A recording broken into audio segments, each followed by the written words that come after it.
30শে মে কি করতে হবে এই সেন্সটা যার নাই, তার বিএনপি করারই তো কোনো অধিকার নাই। চাঁদাবাজিটা যে করে দলীয় স্বার্থে করে না, তার ব্যক্তি স্বার্থে করে। এই দলটাই আমার জীবনের শেষ দল। তো আমি আগে যেটা দেখছি যে তৃণমূল থেকে কমিটি ঢাকাতে আসতো, ঢাকা সেটা অনুমোদন করে দিত। কিন্তু আমি এই 15 বছর দেখছি যে কেন্দ্র থেকে কমিটি তৃণমূলে যায় এবং তৃণমূলের সাথে সেটা ফারাক তৈরি হয় এবং অনেকে দলের সাথে সংশ্লিষ্ট না, বিভিন্ন দলের অ্যাক্টিভ ওয়ার্কার, তাদেরকে দিয়ে যখন কেন্দ্র তৃণমূলে কমিটির নেতা হিসেবে করে পাঠায় দেয় স্বাক্ষর দিয়ে, দলীয় প্যাডে স্টেটমেন্ট দিয়ে, এইরকম কেন আরও অনেক কিছু ঘটনা ঘটবে।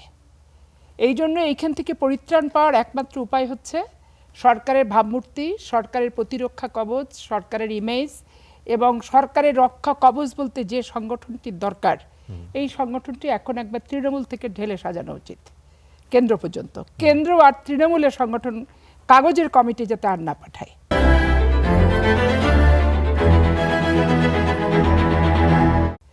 একটু ঝেড়ে কাটবেন কিনা, বিএনপির রাজনীতি আপনি শুরু থেকেই করেন। আপনি যখন স্টুডেন্ট ইউনিভার্সিটিতে পড়েন সেই সময় থেকে আপনাকে আমরা দেখেছি রাজপথে, আপনি সেই এবং একইভাবে আপনি বলে যাচ্ছেন। আপনি কি একটু মানে এখন এতদিন পর এত চড়াই উতরাই পার করে 17 বছর ধরে আপনারা যেই জেল জুলুম, যে 17 বছর আগে আপনি এরশাদ বিরোধী আন্দোলন ধরেন, রাইট, ওইখান থেকে তো আমাদের জন্ম পলিটিক্সে। যেই ধরনের এক ধরনের সংস্কারের জায়গা থেকে মানুষ চিন্তা করছিল, মানুষ ভাবছিল যে তাহলে মনে হয় ত্যাগী নেতা কর্মীদেরই মূল্যায়ন হবে, সেই জায়গা কি বিএনপি সেই দিকে কি নজর দিয়েছে? আসলে দেখেন, আমি 80-র দশক থেকে রাজনীতি করি।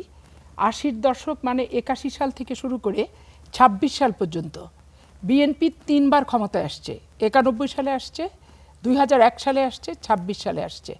আমি সবসময় দেখছি যে বিএনপিকে দীর্ঘ একটা আন্দোলনের পথ অতিক্রান্ত করার পরে ক্ষমতায় আসতে হয়েছে।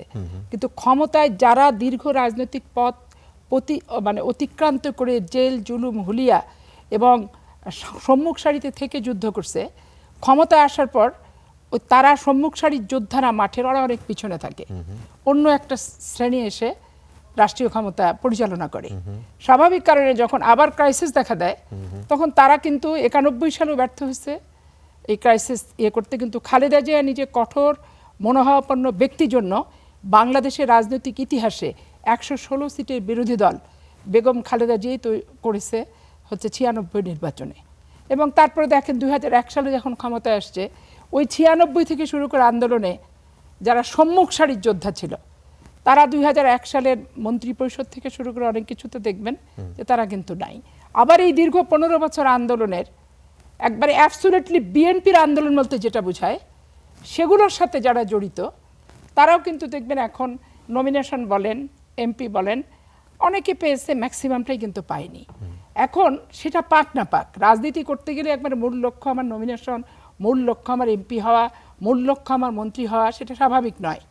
কিন্তু সংগঠনটাকে স্বাভাবিক প্রক্রিয়ায় পরিচালিত করা, এটা কেন্দ্রীয় নেতৃবৃন্দের একটা কমিটমেন্ট এবং নৈতিক দায়িত্ব হওয়া উচিত। এই 15 বছরে কমিটি করার ক্ষেত্রে, সম্মেলন করার ক্ষেত্রে অনেক প্রতিবন্ধকতা ছিল, যেহেতু স্বৈরশাসক জগদ্দল পাথরের মতো বসেছিল। কিন্তু এখন স্বৈরশাসক মুক্ত বাংলাদেশে, এই হাসিনা মুক্ত বাংলাদেশে সেই সমস্যাটা তো আর নাই।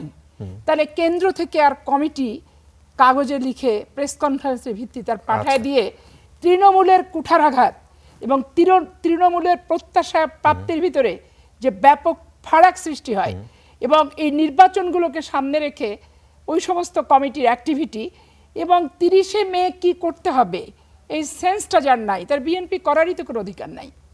আচ্ছা, যদি তাই হয় এবং আপনি 26শে মার্চে যা করবেন 30শে মে কি তাই করবেন? এটা শোক দিবস। কঠিন সময়ের কথা যে বলছেন দলীয় প্রধান, সেই কঠিন সময় কি এরা মোকাবেলা করতে পারবে? আর প্রশ্ন হচ্ছে যে এখানে সংগঠন ঢেলে সাজাতে হবে। হ্যাঁ, এখানে চাঁদাবাজির অভিযোগ আছে। তৃণমূলে এই ঘটনা যখন ঘটে তখন তাদেরকে শাসন করার মতো যেই যাদের ক্যাপাসিটি, যেই নেতাদের, তাদেরকে অনেক সময় মাইনাস করার কথা আমরা শুনি।